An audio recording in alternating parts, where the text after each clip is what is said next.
O silêncio pairava sobre o santuário recém-consagrado. O aroma suave das ofertas ainda subia no ar, e a glória do Senhor permanecia sobre o acampamento como um fogo vivo, lembrando a todo Israel que Deus caminhava no meio deles. Era o primeiro dia após a dedicação, e o povo ainda se recuperava do impacto da manifestação divina que consumira o altar diante de todos. A presença de Deus era real, palpável, quase esmagadora. No centro do tabernáculo, Nadab e Abiú, filhos mais velhos de Arão, caminhavam com passos firmes, carregavam incensários em suas mãos, vestiam as túnicas sacerdotais, carregavam o peso da honra e da responsabilidade. Mas algo neles havia mudado. A euforia do dia anterior, a proximidade com o sagrado, a sensação de serem vistos, escolhidos, exaltados. Tudo isso se misturava dentro deles como um vinho perigoso. Confiança demais, reverência de menos. Enquanto os sacerdotes serviam em silêncio, Nadab e Abiú se afastaram. Sussurraram algo entre si. Olhares cúmplices. Decisões rápidas que ignoravam a ordem, o comando, a santidade. Eles sabiam o que era permitido. Sabiam o que era proibido. Sabiam que o fogo deveria vir do altar consagrado, aceso pela própria presença divina. Mesmo assim, estenderam as mãos e prepararam um braseiro diferente. Fogo comum, fogo humano, fogo estranho. A brisa suave que atravessava o véu da tenda pareceu parar. As lamparinas tremularam como se percebessem o que estava prestes a acontecer. Nadab ergueu o incensário com um gesto decidido, acendendo o incenso com o fogo que ele mesmo havia separado. Abiú fez o mesmo. A fumaça subiu, mas não como a fumaça dos rituais santos. Era densa, desalinhada, sem ordem, sem obediência, sem temor. Então eles avançaram em direção à presença do Senhor. Um murmúrio correu entre os sacerdotes. Arão ergueu o olhar, confuso. Algo estava errado. Muito errado. O peso espiritual mudou. A atmosfera antes solene tornou-se pesada, tensa, carregada como antes de uma tempestade. Quando Nadab e Abiú cruzaram a área sagrada com um fogo profano nas mãos, o tabernáculo pareceu estremecer. Um brilho intenso rompeu dentro do santo lugar, como se a luz do próprio céu tivesse sido rasgada. E antes que qualquer um pudesse reagir, antes que uma palavra fosse dita, antes que houvesse tempo para arrependimento ou súplica, o fogo de Deus irrompeu. Não era um fogo que queimava madeira ou consumia metal. Era uma força pura, direta, absoluta. Um raio que não vinha do céu, mas da própria santidade ferida. Ele atravessou o espaço como uma lâmina de luz, tocando os dois sacerdotes em um único instante, consumindo suas vidas sem deixar marcas externas.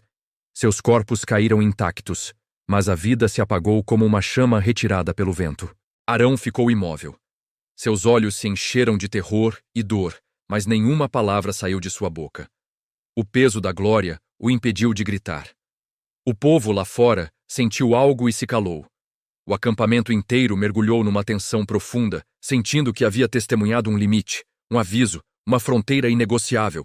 Moisés se aproximou lentamente, seu rosto duro, grave. Tomado pela consciência de que aquilo não era um castigo repentino, mas uma lição eterna. A santidade de Deus não podia ser tratada como rotina. A presença divina não era um objeto. O sacerdócio não era palco de ousadia humana. O silêncio tornou-se absoluto.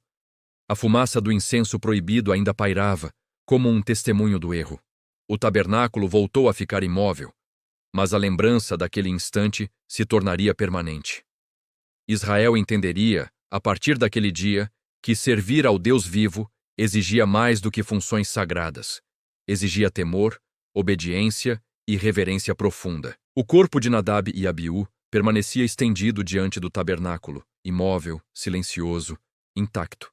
Apenas o vazio em seus olhos revelava que a vida havia sido arrancada num instante. A glória do Senhor ainda pairava sobre o santuário, e ninguém ousava respirar alto. O ar carregava um peso espiritual que apertava o peito de todos que se aproximavam. Era como se o chão sagrado rejeitasse qualquer movimento desnecessário. Moisés deu alguns passos à frente, cada pisada ecoando como um golpe seco dentro da tenda.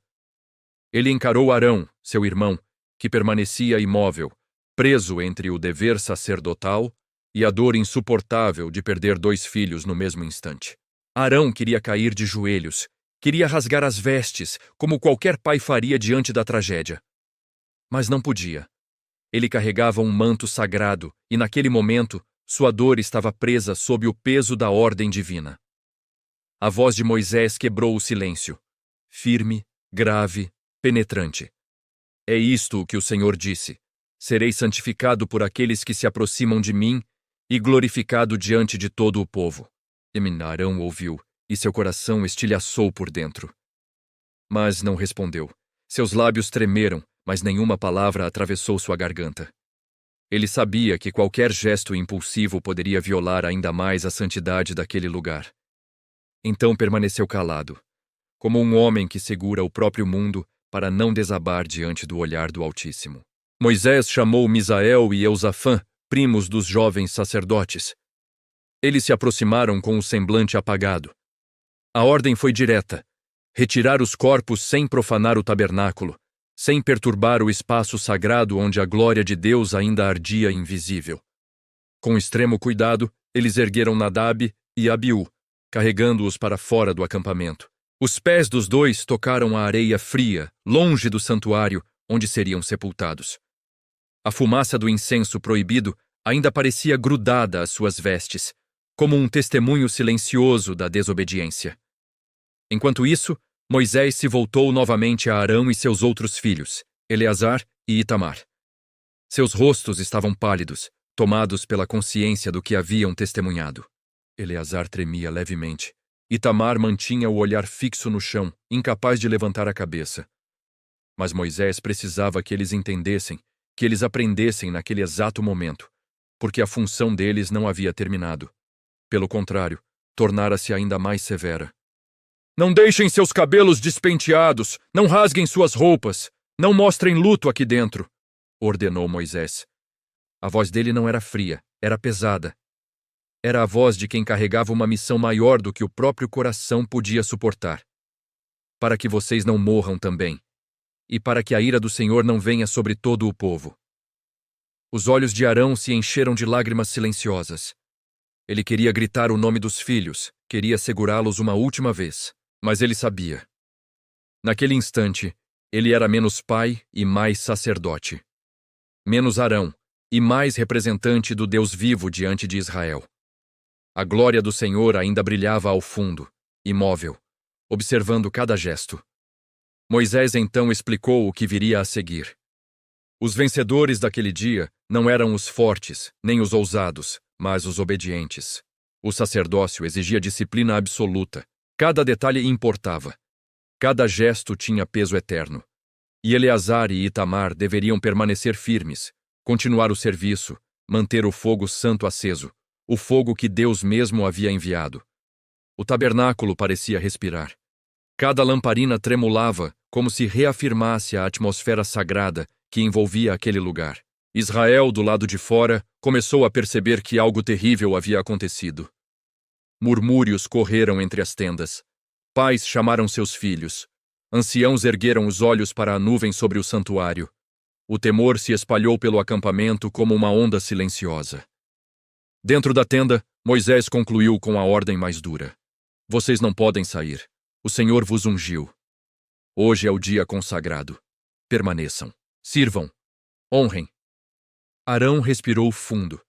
Foi como engolir uma pedra. Mas ele permaneceu. Eleazar e Itamar também. O serviço continuou. As ofertas não cessaram. O cheiro do sacrifício subiu novamente. A santidade do tabernáculo foi preservada, mesmo que o coração de Arão sangrasse por dentro. A noite caiu sobre o acampamento. O fogo do altar continuou ardendo, vivo, brilhante. A chama iluminava a escuridão do deserto com uma luz que não era apenas física, era um lembrete eterno. Ali, Deus não era um conceito, nem uma tradição. Ali, Deus era real, presente, santo, e sua santidade não podia ser tratada com leviandade. E naquele dia, Israel aprendeu, através do medo, da perda e da reverência, que aproximar-se de Deus exigia mais do que intenção. Exigia obediência, exigia temor, Exigia respeito absoluto ao sagrado. A chama continuou acesa. E o acampamento jamais esqueceu o dia em que o fogo santo caminhou entre os homens.